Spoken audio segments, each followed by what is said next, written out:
Alright, who's ready to do the morning routine? Are you sure? Money's a renewable resource. I am all the money I need. I am what it takes to be successful. It's all inside of me. I'm aligned with the divine because I am the divine. Yeah, I know I'm walking the fine line, but that's inside your mind. I ain't self-law and master, forecaster of my own fortune. That's why I speak with caution. Idle talk makes me nauseous. What's up, y'all? It's that time again for another episode of Columbus Black on Blast. I'm your main man, Kevin Lloyd, and I'm here today. I'm excited again for another opportunity to highlight movers, shakers, and creators right here in the capital city, because that's what we do on Columbus Black on Blast. But in normal fashion, make sure you check us out on ColumbusBlack.com. That's where you can find all the cool episodes of every one of our episodes of Columbus Black on Blast. And don't forget to make sure you download the Mile app, right? MYLE, that's how you make your life entertaining, is where you can find events, share events, post events, and promote events, all tied to your location. And I want to make sure we highlight our sponsor, Marlon Gary Chapel of Peace. Make sure you check out their episode and the video at the end of our segment here today to understand how they can be there when you are in a time of need. I'm truly elated about our special guest that we have today on this episode of Columbus Black on Blast. So ladies and gentlemen, without further ado, let me introduce to you Mrs. Dawn Tyler Lee. How are you? I'm great. Good morning to you. Good morning. It's great to be here with you. Absolutely. It's a beautiful sunny day and I know why. It is. Dawn. That's right. Exactly. That's how we're going to start this off. So Dawn, listen. Part of what we do is we make sure that the community understands a little bit about each one of our episodes and who we are hosting, because a lot of times we get to build relationships like you and I have over the years, but other people don't know about you. Sure. So why don't we start off with them just getting a chance to know who you are, where you from, the high schools, all that good stuff you might want to share with the audience today that are listening in. Absolutely. Again, thanks, Kevin, for having me and for all you do for our community. Really appreciate you. So I was actually born in the state of Delaware, Okay. so I'm an East Coaster like you. Okay, yeah, how about that? Lived there till I was about 3, and then my parents moved to Columbus. Okay. So I was raised in Columbus, proud graduate of Columbus City Schools, Walnut Ridge High School. Walnut Ridge, shout out. I know it gets competitive in this market when you start doing, there she goes. I love it. Love my city, love being a part of Columbus. I left to go to Hampton University. HU, for huh? undergrad. That's right, the real HU. That gets a little competitive too. And I don't know why, because there's only one. There's only one? There's only one. So I happen to be an HBCU grad as well, Tuskegee University in the house, but I know that HU thing is a big deal, and people that are watching this, I already know. I'm sure they're going to blow up my inbox. I'm sure. But I stand by what I say. I'm sure you do. Had a great time at Hampton, Yep. majored in political science, went straight to graduate school. After that, back to Delaware, purely coincidentally. Okay. Went to University of Delaware and studied urban affairs and public policy. Nice. With a specialization in housing and community development. And then after grad school, moved back to Columbus, and this is where I've been and have started my career. Okay, well, congratulations. Thank That's you. an awesome track record. I didn't know the Delaware piece, so I learned Yes. something new today as well. Yes, my parents are from the East Coast, so Okay. my mom is from Jersey City, Nice. and my dad is from Chester, Pennsylvania. Okay. So they got married, moved to Delaware, and then to here. So all my extended family is still on the East Coast. Outstanding, outstanding. So tell us a little bit, because now we understand, especially the educational piece, how that kind of leads into what you're doing today. So why don't you tell us about your role today, which is a big one, right? And how you actually got up to this point. So I currently have the honor of serving as Deputy Chief of Staff of External Affairs in the office of Mayor Ginther. Awesome. Joined Mayor Ginther's leadership team when he took office in 2016. So we're about in year 3.5. Congratulations, by the way. Thank you. It has been a great time. It's moved so quickly. I'm sure it has. And so we'll be at the end of our first term at the end of December, and then the mayor will be reelected for another 4 years starting in January. Yeah. So really that means it's the role of me and my team to help bring the mayor's agenda, his goals, his vision for our city to life for our external partners. Okay. So whether that's working with neighborhood groups or other constituencies, just finding out where those opportunities for partnership are, where the alignment is, so that we can move our city forward together. So I'm responsible for the departments of health, education, neighborhoods, diversity and inclusion, and Celebrate One, which is our infant mortality reduction initiative that Mayor Ginther has championed ever since he was president of City Council. Okay. So we're kind of It's not much at all. it's not, just a couple little things I do here and there. But my external affairs team can serve as a first point of contact for people who maybe want to connect with the city in some capacity, but aren't exactly sure how to navigate it. If they're constituent or resident concerns, we can help facilitate those. So really the one of the entry points to the city, we work to be the face of the city and try to be out and about in the community as much as we can. Outstanding. So walk us through, like, what normally happens when I ask that question. We kind of get like, this is where you are, this is what you do, which is really cool. How did it lead up to that? That's the part, like, how did you get to that point, especially, you look at your education, but then get into the public sector and doing the things that you're doing. How did you get to that point? So when I graduated from grad school and moved back to Columbus, I started working for a nonprofit organization called COHIO, which is the Coalition on Homelessness and Housing in Ohio. So in grad school, studied housing and community development, so worked there as a housing policy director, and really was, working with COHIO's member organizations around the state, which were affordable housing developers, homeless shelters, different people who were boots on the ground working in the housing space from day to day. Yeah. And so COHIO did a lot of advocacy on behalf of those organizations because they were serving people, making sure people were in safe, decent, and affordable housing, and didn't necessarily have the time to track what was happening at the State House or in Congress. And so COHIO served as that advocacy arm for housing providers. So did that for a couple of years, and in that work had the opportunity to meet Charlita Tavares, who was getting ready to be part of Columbus City Council. She was looking for a legislative aide with housing background, and so she asked me to come and join her team. And so my first tour of duty at City Hall was in the late 90s on the City Council side. So I worked as her aide, and when you are a legislative aide, you get to learn a little bit about a lot of different things. And so working in city government, being out in the community on behalf of my council member at that time, gave me a chance to really get more entrenched in Columbus. Even though I had grown up here, I'd been away for a number of years, and so got reconnected. And then when I was ready to figure out, kind of what my next step is, I went to Columbus City Schools and worked as the board liaison. And so that really means I served the 7 elected members of the Columbus Board of Education. Dr. Jean Harris was the superintendent at the time, so I had a chance to be part of her team. And had a chance to kind of rework some of the internal processes of the district.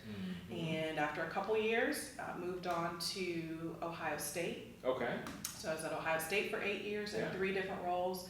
Started in the Office of Government Affairs and was a lobbyist for the university. Then moved to the Office of Outreach and Engagement, which Senior Vice President Joyce Beatty led at the time. And then moved to start a community redevelopment initiative on the Near East Side called PACT, Partners Achieving Community Transformation. So I was the founding executive director of PACT. So that took me back to some of my community development background.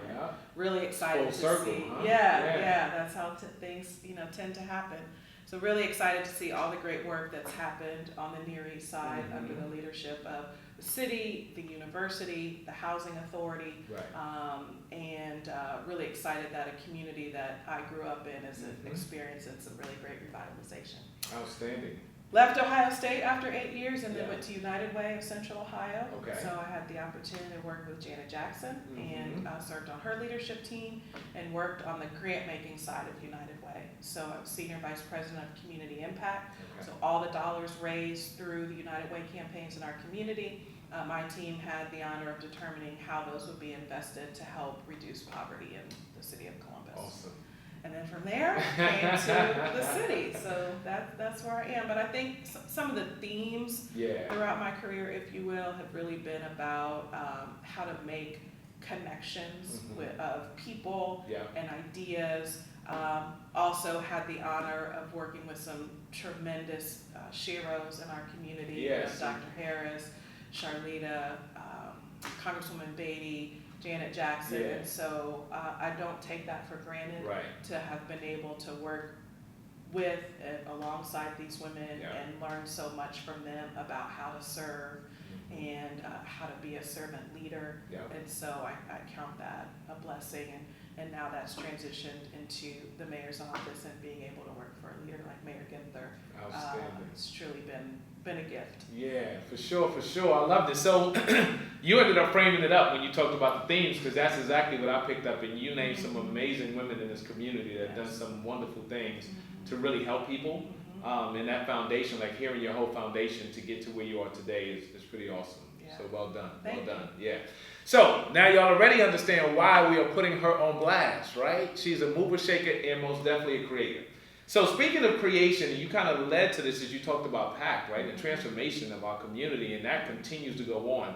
How does it feel to be in the midst of the number 14 or the 14th largest city in the nation, in the role that you are in, right? A part of Mayor Ginther's administration.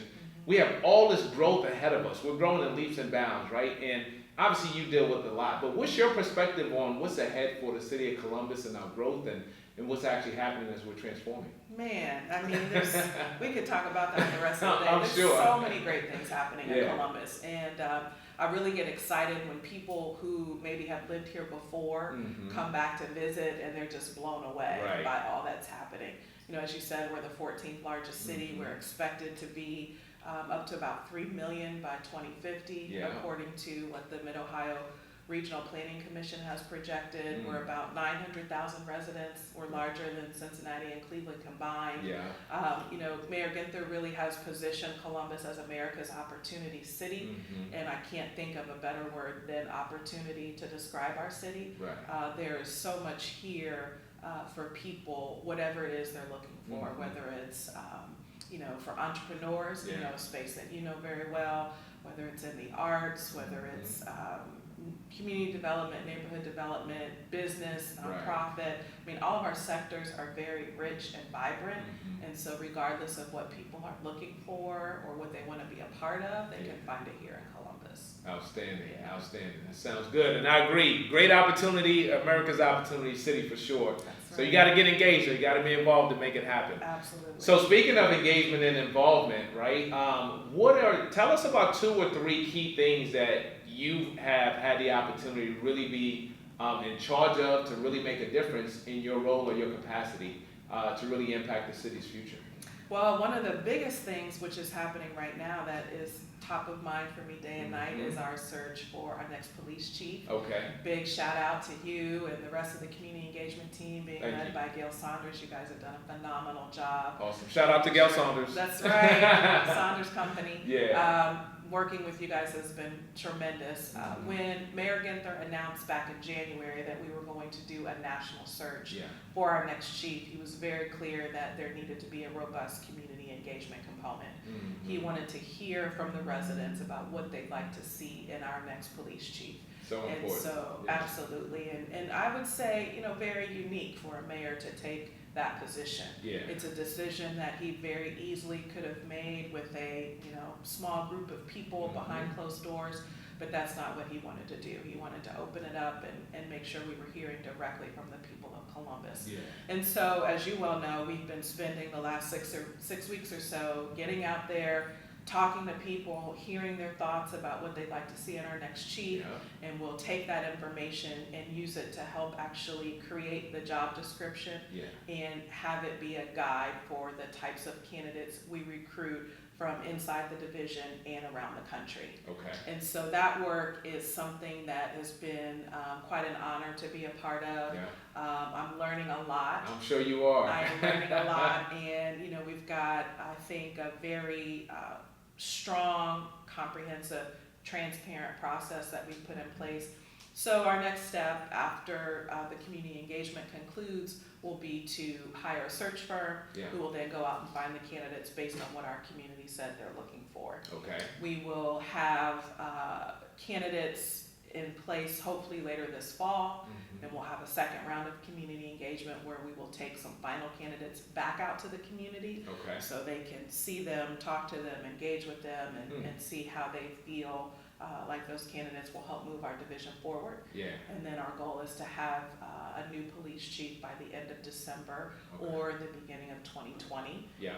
And what we've said repeatedly is we're not being driven by the calendar, but we're being driven by the time it takes to find the best for our community. Outstanding. Currently have interim police chief Tom Quinlan, Yeah. who's leading the division, and we have confidence in his ability, and so we don't feel rushed. Right.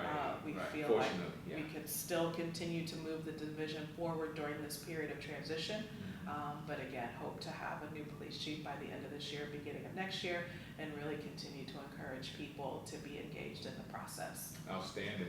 I think it's amazing to have this level of transparency and the community engagement as well. So Yes. I do have a question for you in regards to this community engagement and you being able to sit in at all of these forums with the community and hear their input.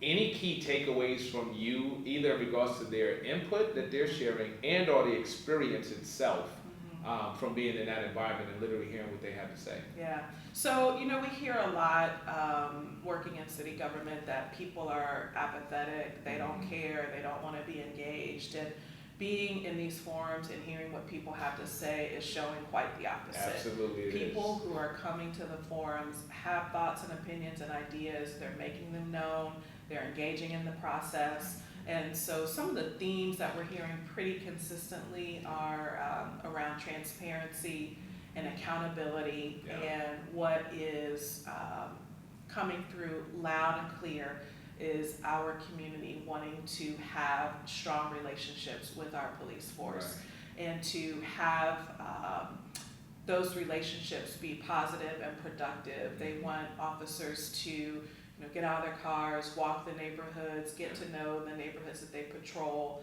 and they want a police chief that can help make that happen. Now, under Mayor Ginther, we've made some strides in that area. Yeah. Mayor Ginther, a couple years ago, formed the Comprehensive Neighborhood Safety Strategy, and through that, there's a program called Safe Streets, where we're getting officers on bikes and doing just that, but what we're hearing is people want more of that. Got it. We're also looking at, through the Comprehensive Neighborhood Safety Strategy, how safety is everyone's job. It's not just the job of the Division of Police, but it's the job of our Department of Public Service, Recreation and Parks, Health, Development, Neighborhoods, and residents too. Yeah. The old adage. Team effort. Absolutely. Everybody. Everybody has a role to play. So Yeah. when we have strong programming in our recreation centers, that's allowing kids to have positive, safe places to go. That's right. When we have sidewalks that are well lit, alleys that are clean, that's all feeding into safety. Okay. When we have vacant abandoned housing that's boarded up properly, so it can't be a place for illegal activity. Everyone has a role to play, and residents as well. Right. We hear the old adage, if you see something, say something. Yeah. Oftentimes people want to be quiet for fear of retaliation, but if we don't have residents sharing information with our Division of Police about what's happening in neighborhoods, then we can't go out and address it. And so through the Comprehensive Neighborhood Safety Strategy, we're working to get at some of those issues so everyone can see the role they have to play. And even, as I don't want to say easy because it's not easy, but people getting engaged in block watches. And if you don't have a block watch, forming a block watch. Yeah. So that there are eyes and ears out in the neighborhood and people can share information about what's happening. Certainly our civic associations and area commissions are places where people can get engaged in their own neighborhoods. There's a saying, I don't know who said it, but many hands make for light work. So if everyone is in and participating and doing their small part, it doesn't have to be a major burden. Got it. Awesome. Takes the whole community, right? It does, for sure. All right, and I think that's one of the things we've learned, as I've listened in as well, is obviously people are passionate about what they have to say, but one of the things that continues to come through is the fact that it takes people on both sides, It right? does. So, It does. as a community. And it's not us versus them. That's right. There are things that we as the community can do differently, and there are things that maybe police can do differently. Yeah. And it's all about how we come together and understand each other's perspectives. And at the end of the day, our goals are the same. Everybody wants a safe community. Absolutely. Officers want to get home safely to their families, and our residents want to be safe in their community. So how do we work together to make that happen? Awesome. Good stuff. So let's go back for a second, right? And let's talk about, we talked about how you got to this point, right? Any message for those who may be watching this video and saying, I want to learn more or understand more, or I'm trying to figure out what I want to do in my career? Any key messages or points you want to convey around that? Yeah, when I have the opportunity to talk to younger professionals or even high school or college students, I think we sometimes fall into the trap of believing we have to have it all figured out right away. And it's a process, it's a journey, So every experience that someone has, there's learning from it. Right. Whether it's a positive experience that helps you fine tune or hone in on what your skills are, or what you like to do, or even if it's an experience that maybe isn't so great and helps you figure out, okay, I definitely don't want to do that. I'm done with that one. We've all had those jobs early on where you're like, woo, I can't do this the rest of my life. Exactly. So I guess there's learning in everything, and it's figuring out what am I supposed to be taking from whatever the experience is I'm in at this moment. Okay. That would be the first thing. The other thing is, you have to move outside of your comfort zone. Right. I would categorize myself as an introvert, and I can sit quietly by myself for a long time and be perfectly content. I don't have to talk to anybody. I can just do whatever it is I'm focused on and be fine. But you can't operate like that. Yeah. So you have to push outside of your comfort zone. You have to build your network. You have to engage with people. And it's not about, what somebody can do for me necessarily, but what might we be able to achieve together? Yeah. And so really looking at, what gifts and talents and treasures do you have that you can lend to another effort that's going on? And I believe things that are supposed to come to you will come to you. Yeah. And things happen authentically and organically. They don't have to be forced.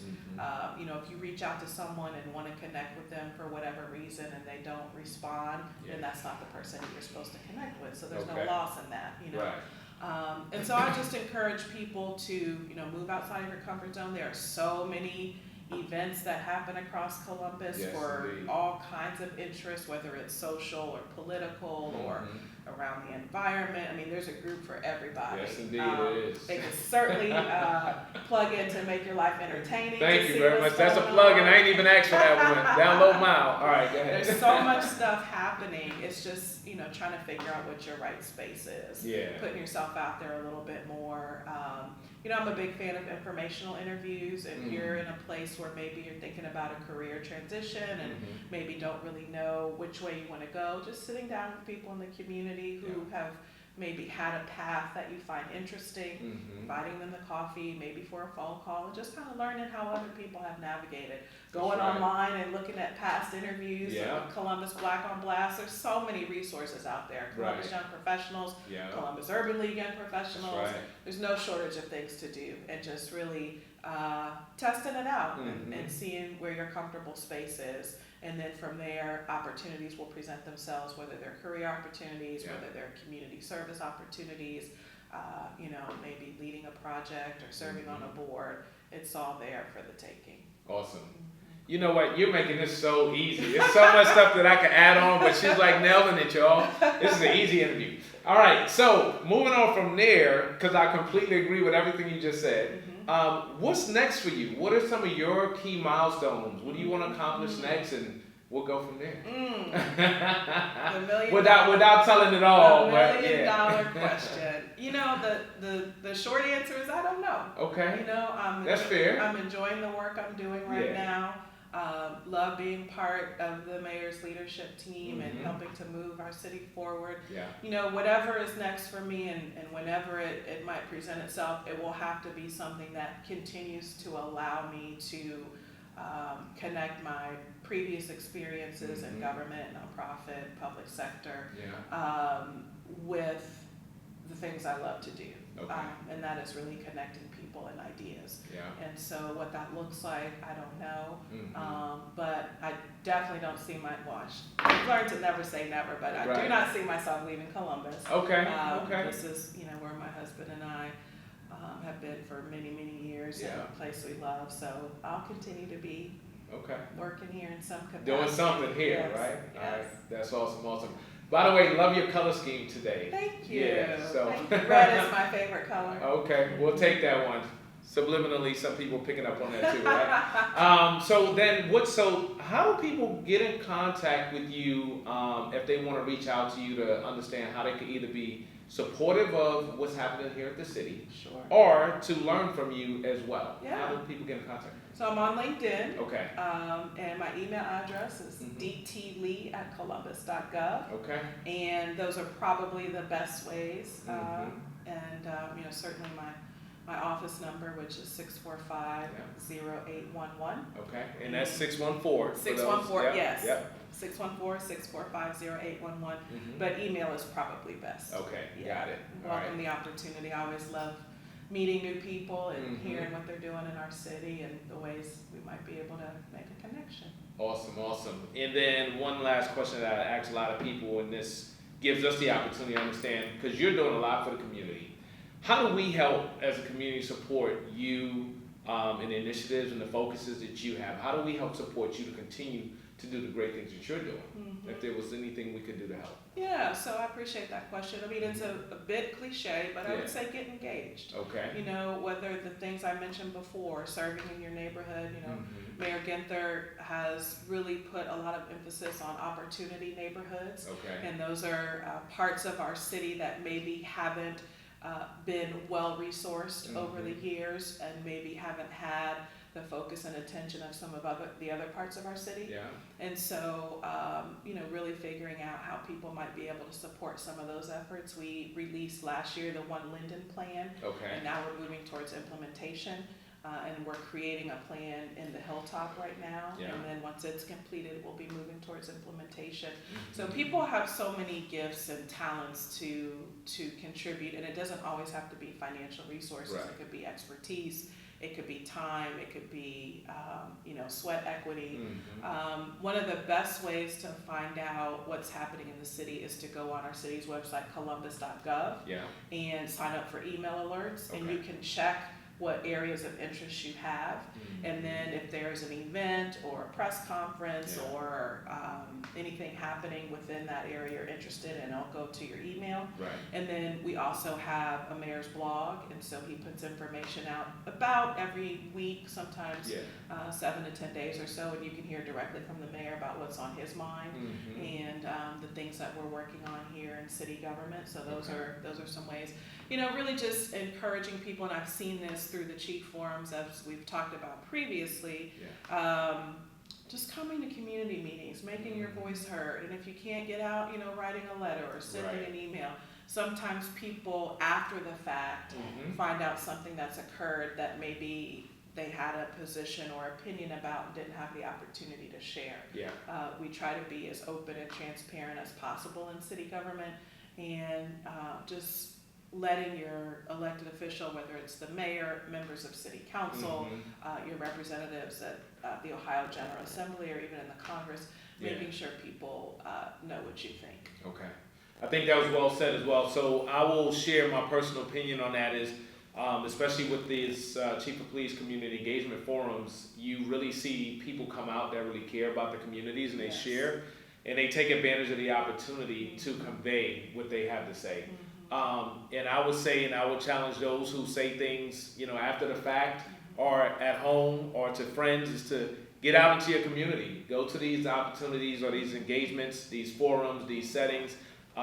They have the commission meetings and things like that in these communities that I just recently learned about as well. And it's a great way for you to convey what you're thinking and actually play a role and get engaged, as you mentioned. Yeah. So, And the other thing yeah. I would offer, we recognize that people have very full and busy lives. They're Yeah. working, they're raising kids, they're doing a number of different things. And so even if they can't come to a meeting, Mhm. sending a letter, sending an email, making a phone call, Yeah. leaving messages on voicemails, which people do all the time with my voicemail.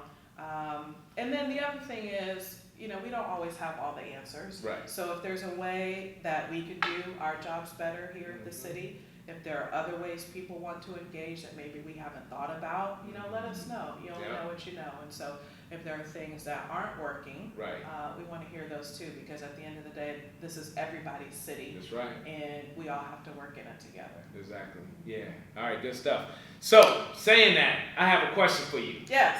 We like to highlight key people like you, but the question for you is, has ColumbusBlack.com done anything for you?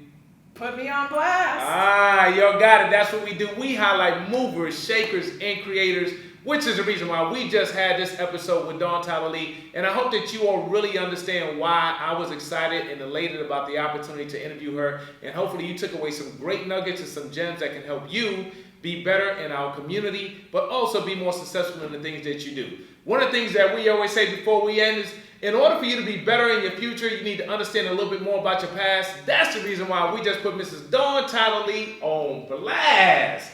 So, without further ado, make sure you check out all of our episodes on ColumbusBlack.com. Download the Mile app. That's MYLE. It's in your app store. That allows you to make your life entertaining and find, share, post, and promote events all tied to your location. Make sure you download the app today. And don't forget about our sponsor, Marlon Gary Chapel of Peace. Check out the video at the end, and once again, they'll be there for you in your time of need. And as always, y'all know what we do. I'm out. All right, who's ready to do the morning routine? Are you sure? Money's a renewable resource. I'm all the money I need. I am what it takes to be successful. It's all inside of me. I'm aligned with the divine because I am the divine. Yeah, I know I'm walking the fine line, but that's inside your mind. I ain't self-law and master, forecaster of my own fortune. That's why I speak with caution. Idle talk makes me nauseous. If it ain't about me and mine, we decline your invitation to bad vibes. I had my share of those in the past life. Ask for not act right, say it loud. I am the greatest. Tell yourself I am the greatest. Like you mean it. I am the greatest. Act like you know. I am limitless with the melanin in my system. I can happy and do whatever I want. I'm never a victim. This is my kingdom. Educate. Oh, it's a wonderful tribute. For a wonderful person. Oh, yes. She was a horrible person. She was so kind and giving. Although she borrowed my cookware and never returned it. Everything is so lovely here. She looks so beautiful. My God, how did they make her look so good? Mother. Oh, I was just admiring all the beautiful work that you do here. See, that's why I would not let my family take me to anywhere else but Marlon Gary Funeral Home, Chapel of Peace. That's right. That's It's right. mighty fine. Mighty fine. Incredible. Yes. Marlon Gary Funeral Home, Chapel of Peace. On your way to heaven, stop by here.